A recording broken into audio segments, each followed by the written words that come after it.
All right, in order to make a video in Camtasia, what you're going to want to do is you're going to want to start Camtasia, do your recording, and capture your screen videos.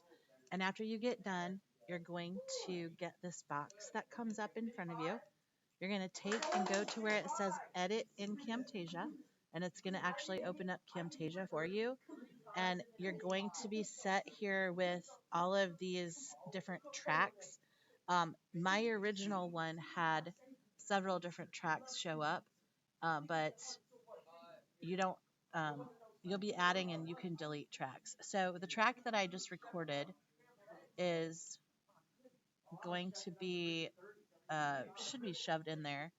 It comes up here. If you see this right here, you just drag your track down to the place where you need it to go. Notice it made two tracks here. That's because I had my external camera on. You can actually delete that if you don't want it in there, and I don't. Um, you can drag things, move things, drop things, and that's how you can get everything to go where you need it to go. I started off by making my first track and putting in the pictures that I needed for my overlay. How I got that is I went to File and Import Media. It opened up my download file, which is where I downloaded everything, and I just selected the documents that I wanted. I pressed open, and it dumped them all here in this little tiny box. That you see screen recordings, videos, images, and anything else that you add. If you do an audio file, it's going to put an audio file in there as well. What you're going to want to do is just take the items that you need and drag them down at a time. So I'm going to go ahead and delete everything I've had in here and just start over so you can see the entire process. Um, First of all, you want to make sure that this little gray bar right here is dragged all the way to the beginning. This is the actual start of your different tracks.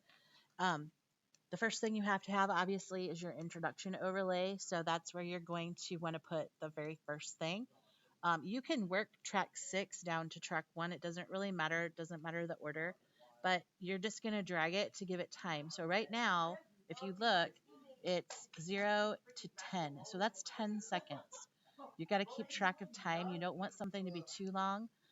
The visual eye depends on how much visual is there and how much text is there as to how much is to be read. So if you're doing a really large bracket that has a lot of people and a lot of information, you're probably going to want to keep it longer than if you are doing one that doesn't have as much.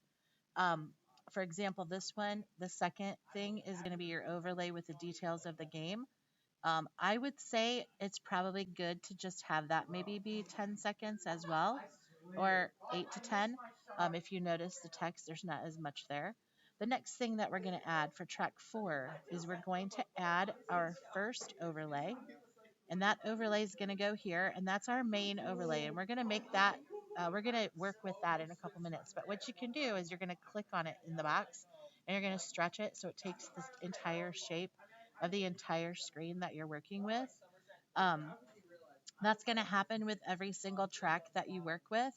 So as you're working with the different tracks, um, that's how things are going to go. You may actually have to put track 1 first, and put them in order that way because it might not like to do it the other. But as you work with it, you have all your different tracks, you have all your different sizes, and you can just edit things and adjust it to make it fit. And then, so right now, I have my first track is this one. And if I press the play button, it's going to run through and it's going to play it, and then it's going to fade into the next one. I would say this is probably a little too long, but that's okay. And then it's going to go to the next one, which is your overlay. This is where you have your information about the game. And then after that, it's going to be the actual game overlay. So I'm going to pause that here. We're going to stretch this to be the entire size of the entire screen. And then on top of that, we're going to drag down the video that we did of us playing. And that video recording is going to go in the exact same place that your track is. They need to line up. And you're going to take that video and you're going to shrink it. And it's going to fit inside your overlay. You can actually just adjust it like this, um, and make it fit inside the box that you made. And then I'm not going to keep the second video clip because I don't need it, because I don't want my face on there. So now if you press play, you're going to have your overlay. You have to stretch your overlay to go through the whole thing, because notice I didn't do that and my overlay disappeared. So you want to make sure your overlay crosses the entire video that you're running. The next thing you're going to want to do is you're going to have to take and put in your results, and that's going to go right here. And that doesn't have to be super long. It could be rather short. Right now, my video is right at about 1:30. The goal is 1.5 to 3 minutes, I would say. So we're right on place. Next thing you're going to want to do is a video or a voiceover. You're going to click on the more button, and you're going to go down to video voice narration.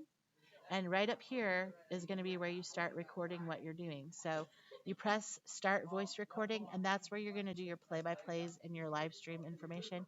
And that's going to stick that right where you are on top of your streaming. So you're going to want to move the arrow back to the beginning, and then that's where you're going to start talking. And whenever you're done talking, that's where you press stop, and it'll stick that track into track 6, and then everything is ready to go there. Once you have this done, you're going to go up to export, and you're going to go to local file. It's going to save this document as a MP4. Give it a name, call it mini screencast or mini shoutcast, because that's the name of this document. It should save it on your the computer that you're on. I would find a location, put it on your desktop with your name so that nobody deletes it, and then it's done. It does take a little bit of time to process the export, so you do have to be careful about that. Make sure you have enough time set for it. But you shouldn't have to do anything with this stuff. Um, the MP4, the audio, everything down here should be right. You shouldn't have to adjust with any of the advanced settings. You should be able to just press export and just give it some time, and it'll show up. And you should be totally done with everything when that when you are finished doing everything.